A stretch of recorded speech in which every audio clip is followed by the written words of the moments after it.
Module 7, Learning Strategies.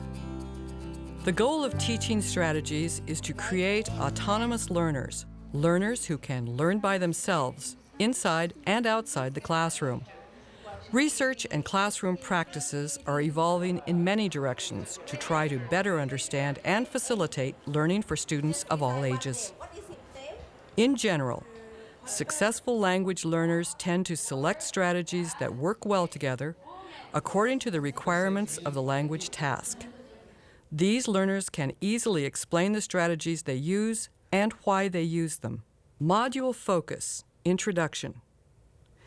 In this module, we will focus on some key features of two classes of learning strategies: language learning and communication strategies, and cognitive and metacognitive strategies. If we accept that cognition is knowing or learning, then we can say that metacognition is developing an awareness of and an ability to monitor that learning process. We will see that there is, in fact, a lot of overlap between all of these strategies. Teachers can help students develop effective strategies by identifying students' current learning strategies through surveys, interviews, or other means, helping individual students understand which strategies work best for them, and assisting students in developing a set of strategies that work well together rather than using a scattered approach. Number 1, viewing points: language learning and communication strategies. Some characteristics of successful, self-directed language learners are that they have a strong drive or motivation to communicate. They are willing to take risks and make mistakes. They recognize language and communication patterns. They use guessing and prediction strategies. They pay attention to meaning. They monitor and self-correct their own speech. They practice with the language at every opportunity, and over time they learn to think and perhaps even dream in the target language, English. Video segment number 1, Watch, Analyze, Infer. First, review the list of strategies in the manual. Use it as a guide while you listen to this teacher describe some of the underlying organizational principles of her classroom and the kinds of learning strategies she supports. What kind of learning strategies do you think are built into this class? And how are they evidenced in the things that she describes and that you see? Okay, they have many challenges, like any group of people who live their, base country. And some of these kids are from war-torn countries. So these kids cook, keep the house. Some of them work part-time or many hours in order to help supplement the income of the family. So they have that challenge too, Then academically, the challenges they face academically are several. Their language in their country is their native language first, and then English is the second language. And when we say that English is the second language, the English is spoken officially, in offices, okay? So they are used to speaking the pidgin English.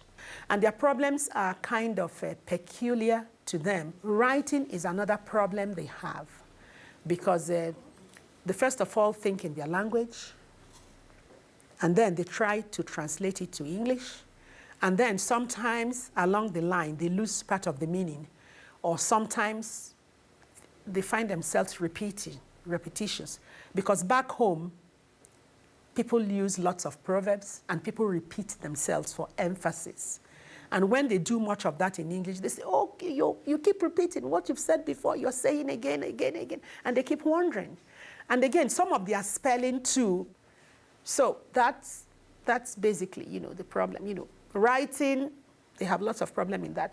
Speaking to, not as much as writing, because at least they have some knowledge of, spoken English from their country. Yeah, what goes through my mind is that these kids have gone through interrupted schooling, because many are from Sierra Leone and Liberia. So many, that gap, they've lost out a lot. So when I'm teaching, I draw from lots of sources in order to, to help them. And most of the time, I start out from what they know already. Okay, like this folk tale we are reading. And you see, I try to tell them a folk tale, just to jog their memory. They've heard, if not this story, probably similar stories from their home base. So, and folk tale is literature. So we start out from the known, then I now move over to the unknown so they can transfer that. So I try to do that, with the students. So let's go to the next thing, which is small group pre-listening discussion. And as you can see, if you look up there, you will see that I put down the different topics you need to discuss in your group. Within 2 minutes, see whether you can list a few items. Group 1, which is Ashton and Abby, you want to copy it down, what your question is. Times you were tricked or betrayed, how you felt. The 3 of you, you need to talk, discuss it, and come up with a few points, okay? We go to group 3, Edward and Elizabeth Giassi. What you know about crocodiles. Yeah, what you know about crocodiles. Okay, we should wind up now so we can discuss, so we can share. We share it before we continue. Our question was, time you was tricked or betrayed, how you felt. Okay. I think like when someone got betrayed or tricked, it will feel sad because you put your trust, and then because you believe in the person, and then you get disappointed. I think that one is not nice. We now go to the next group, Group 3, Edward and Elizabeth. You want to read out your question? Okay, you say what you know about crocodile, and we wrote like they live in the water and swamp. Mm-hmm. They are ugly animals. They have. They are what? They are ugly animals. Ugly animals. Okay. Ugly animals. Okay. They have many long tail. Long teeth. Yeah. Wow. Yeah. Sure. And sharp too. Mm-hmm. They also have a rough body. A rough body. Yeah. Yeah. You're very right. Very good. How many? You're not done. Sure. They have big tails at the end of their back. Oh, okay. That's very good. How many of you have seen crocodiles before? Yes. Either in pictures or... Oh, many of you. They eat human beings too. They eat human... Oh, you're right. Yeah, because they are carnivores, right? They are carnivores. Okay. That's right. They eat meat. Okay? They eat meat. Okay, very good. Let's clap for them too. They did a good job. Yes. Sure. Like sometimes some people say in like crocodile tears or something. Oh, crocodile tears. Yes. Okay, you know. It's just like outsmart. When somebody outsmarts you, right? They said when they do crocodile tears. I do understand what you're trying to say. Have people ever heard of crocodile tears? Someone shed Yes. Okay, something bad and they ask you, you try to cry. Like, you try to pretend. Pretending like you're pretending like you're crying. You're crying, but you're not crying. You're just doing crocodile. Yeah. Stop crying. Shedding crocodile tears. Today, the title of the story we are going to read is How Chameleon Became a Teacher. And both the crocodile and chameleon, they belong to a class of animals called reptiles. Thank you so much. Reptiles, okay? Why am I explaining some of these things? Is to support the biology class you are taking. So let's get to the story. Are you ready? Yeah. And the lesson again, I draw on things like, biology, which is a problem which is a subject that many students have problem.